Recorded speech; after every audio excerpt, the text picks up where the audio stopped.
And the latest example of fake outrage, this group called A Wider Frame started the notion that Jamie Foxx posted something that was anti-Semitic. Now, this is what Jamie Foxx posted. They killed this dude named Jesus. What do you think they'll do to you? Hashtag fake friends, hashtag fake love.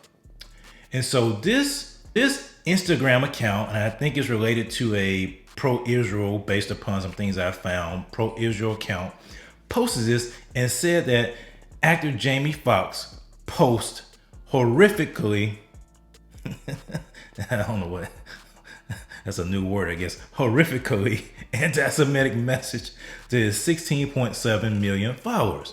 And I thought about it. What is anti-Semitic about that message? Oh, and then it struck me.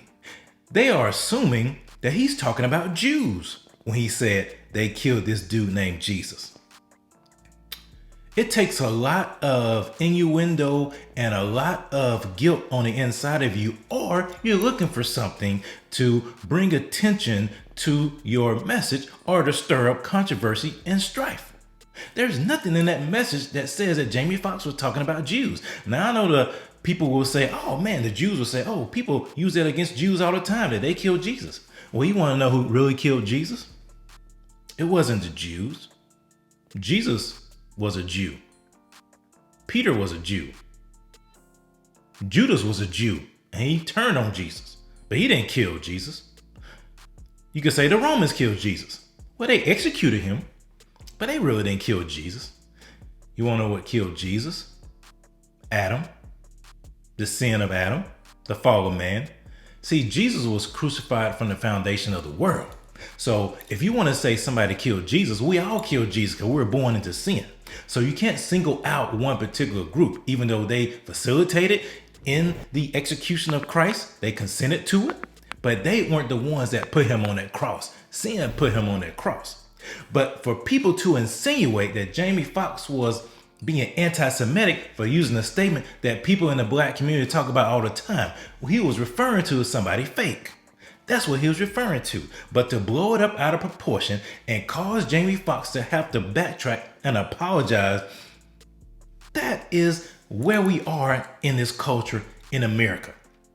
That people love to create fake outrage over things that are not that serious. They create fake outrage to drum up attention. They create fake outrage to drum up sympathy for their cause.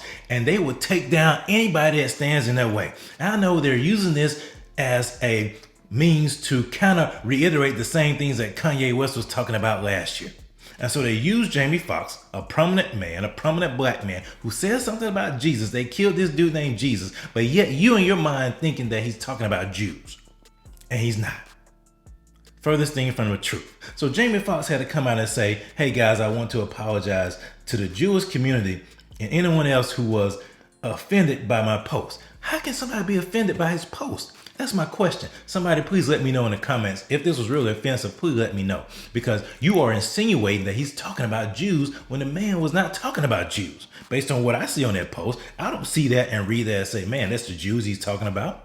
He has hashtag fake friends and fake love.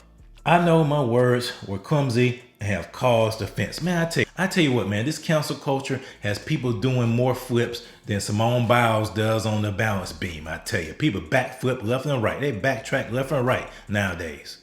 That was never my intent. To clarify, I felt betrayed by a fake friend, and that's what I meant about they, nothing more.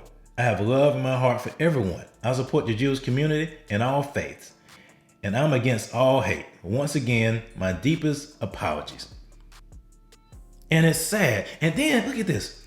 The same group, A Wider Frame, responded and said Jamie Foxx issued a statement in response to the outrage of his anti-Semitic post. His post is not anti-Semitic. I'm sorry. It is not. Because you say they killed this dude named Jesus, you are exposing yourself. As a Jewish community, you are exposing yourself. Why can't people say that? That's factual in the sense that the Jews were consenting to the death of Christ.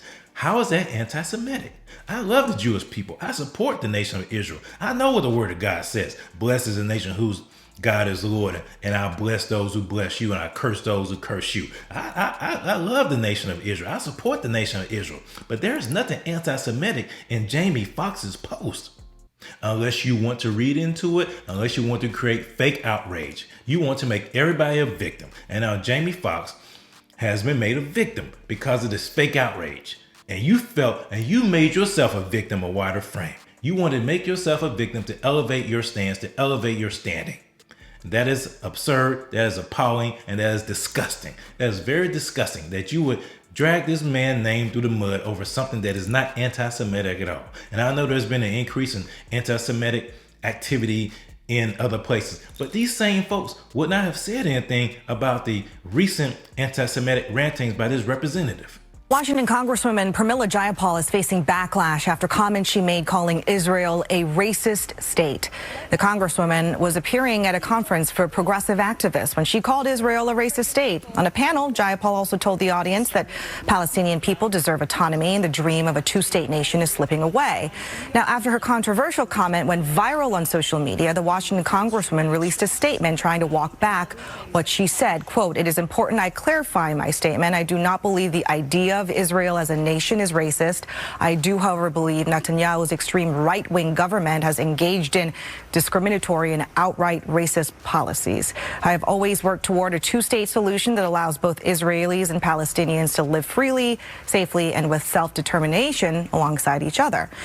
Meanwhile, a day after Jayapal's comments, House Democrats released a statement saying Israel is not a racist state and that their commitment to a safe and secure Israel is ironclad. Because I looked all up and down their posts, all up and down their account, and I didn't see them saying anything about this representative who said those things about Jewish people, about the nation of Israel.